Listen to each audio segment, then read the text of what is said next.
Happy Commedia Day, everybody. It's good to see you out here. Me and my friends are here to welcome you to International Commedia dell'Arte Day. So off we go. I used to be a performer. I used to be really good. But then I stopped practicing. I stopped working at it. I just stopped. And naturally, I lost all my skills, and if called upon to perform, I could not do so if asked. Therefore, I'm wishing Happy Commedia Day to all the people who do perform. I wish you well. I'm rooting for you. I am perpetually sick. In the age of COVID, I am constantly sneezing and coughing. I go to work like a good soldier. I don't wear a mask because nobody else does. I get sick and I pretend I'm not sick. Or I call in and say I've got the sniffles when I really know it's something worse. I don't have no health care yet. Haven't been in the system long enough. I don't know what I'll do if I get long COVID. I don't know what I'll do if I lose my job. I just keep struggling, you know. I keep fighting the fight. And, well, where's my Kleenex? I've lost my Kleenex. I gotta go get some. Bye. So happy Commedia Day, everybody. Commedia has to have that archetype villain. They used to call me Dottore, but now they call me the head of the Department of Education. I got your Common Core right here. Yes, indeed. And I've got standardized testing, and I've got everything you need to make your life a living hell as a teacher and a student. Education. Education. All right, leaving alone the kinks, we'll move on to another character. Thank you very much. Hello, I'm Microsoft. I sell products to you, the consumer. You've been my customer, so loyal, for so long, for so many years. What? You say you don't use me anymore? You use Apple products? Shame on you. Don't you want to be generic? Come to the Microsoft Windows world. We've got it all. You'll love it.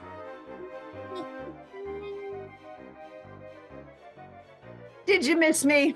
Hi, Wanda Duck here with a long-delayed Dumpster Times issue number. What issue are we on? Oh my gosh, I've totally forgotten. Hello, everybody. Welcome to Dumpster Times issue 33, special Commedia dell'Arte edition, coming out today, February 25th, in honor of International Commedia Day. Commedia is the comedy of archetypes, of essential human characters. No matter the era, no matter the place on earth, you will always find these characters. How they are played will be determined by the locale, the circumstances, and so forth. But your basic Commedia characters are a hierarchy of characters. The lower you are on the hierarchy, the less money you have, the less status you have, and the more inspired you are to knock down those who sit atop of the heap, so to speak. So that's the joy of Commedia.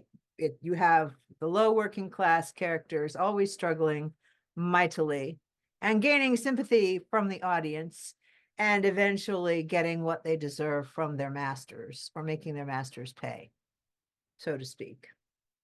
Now, sometimes the comedy strays into comedy of the lower class and love pursuits and that sort of thing. For me, I'm more interested in the comedy of class, like the work of the San Francisco Mime Troupe, which used the archetypes and create every year a fabulous musical addressing the urgent issues of the day.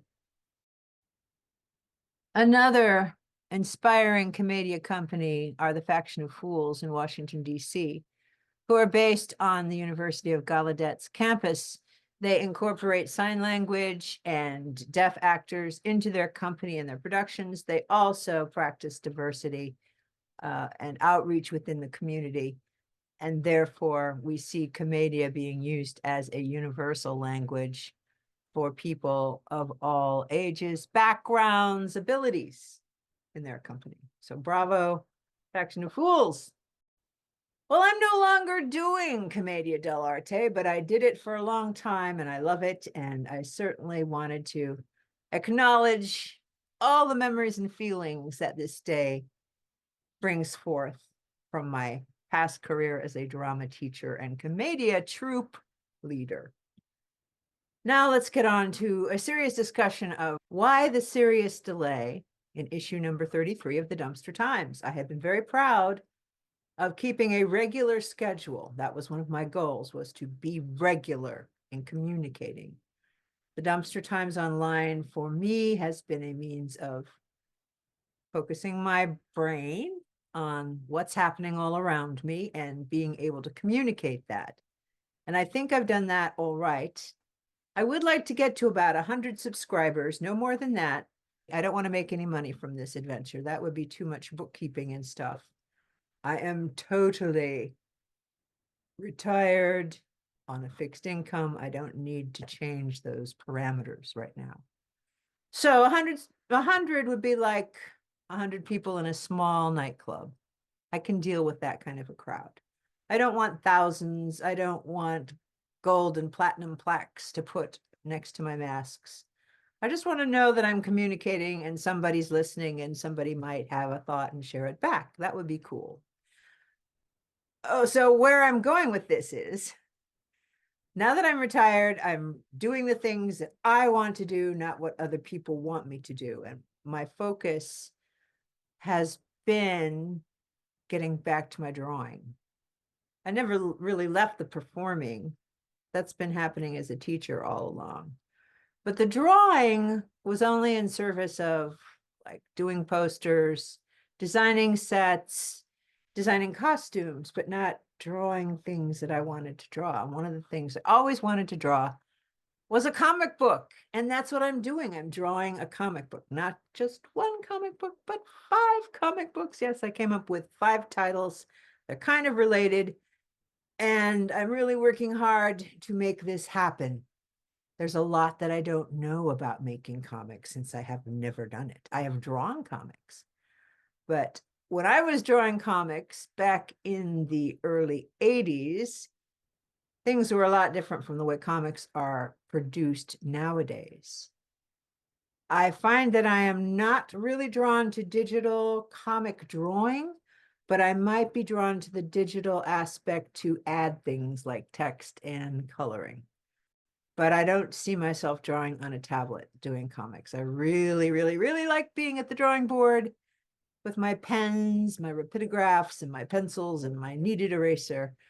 It's making me feel very good. And that's why I wasn't here last Monday. I was drawing. It was kind of an act of rebellion because I've been trying to set it up so that I would do the drawing every day, that I would do a little physical exercise, go to the drawing board, then get off and do some chores and then go back to the drawing board. And it's taken me a long time to get to that point because there was so much clutter in my house that I had to get rid of because there was so many other distractions. But now I've got it set up. I've got a story, I've got a title, and I'm happy.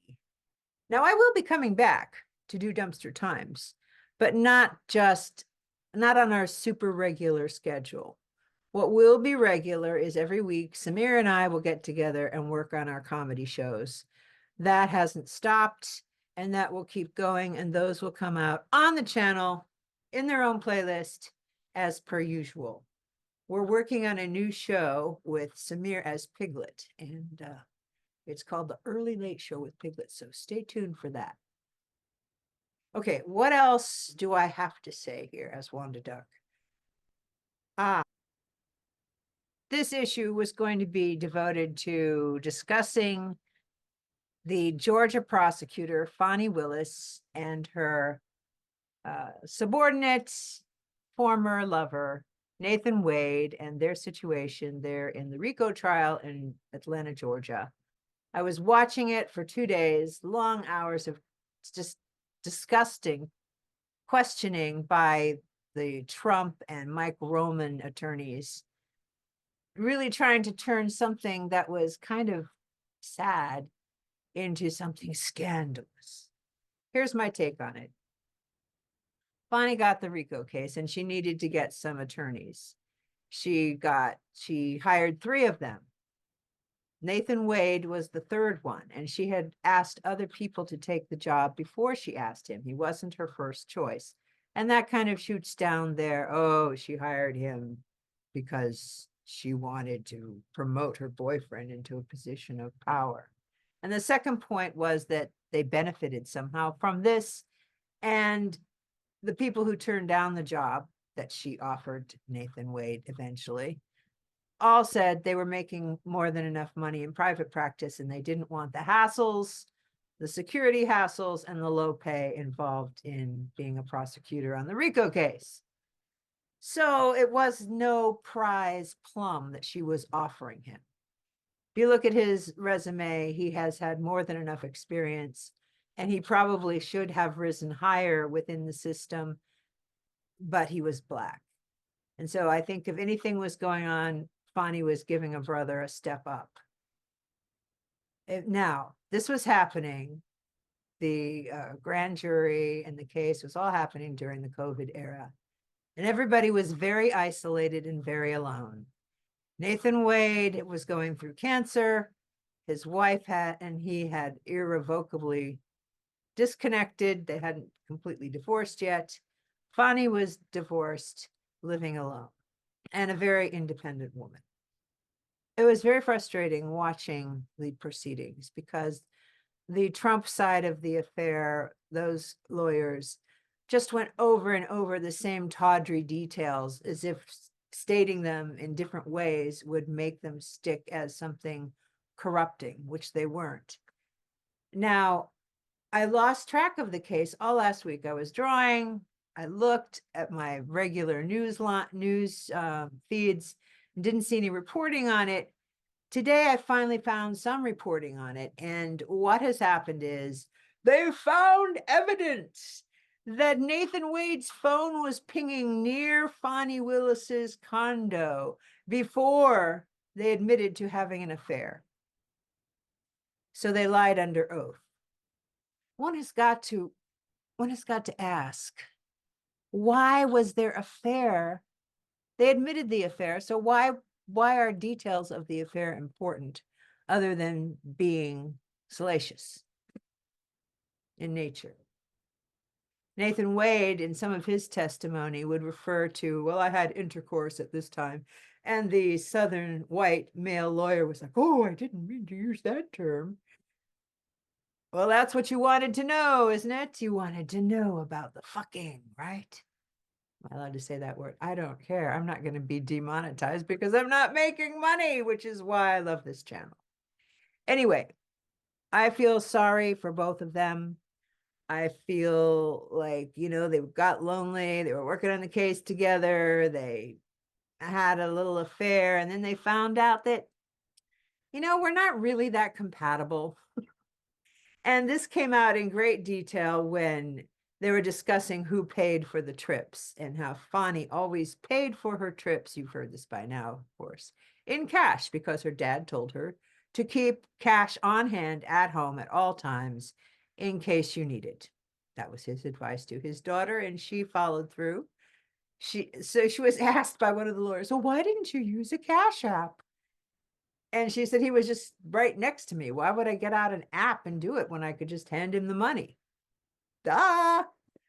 So, yeah, they went on several little trips, nothing like around the world major cruises, short cruises, get away. It's not like they have a lot of time for freedom. And hey, nothing there. Now they're focused on these phone calls. Well, he could have been anywhere. I don't think it proves where exactly he was in the neighborhood. That was Fani Willis's latest comeback to it all. Stay tuned. Judge McAfee is going to have a hearing of the evidence on March 1st. And hopefully he will sort it all out. He's been I haven't been liking how he's handled this. He's just sort of let it all blah, blah, blah, blah out without getting to the point. What is the point here? What are we hearing that tells us that they should be kicked off the case? Nothing, really. Anyway, and one final note on this case. Interestingly enough, Trump, McAfee, and Willis are all elected officials running for office this fall. Whoa. And they're all involved in this trial. That is super interesting. So I will be back to talk about this case and more things over the course of the year. I know there's going to be things that I'll want to blab on and on about. But for now, I'm not sticking to a regular dumpster time schedule. It'll come as it comes. Thank you for watching. Leave your thoughts below in the comments, and I'll see ya when I see ya. Happy Commedia Day, everybody!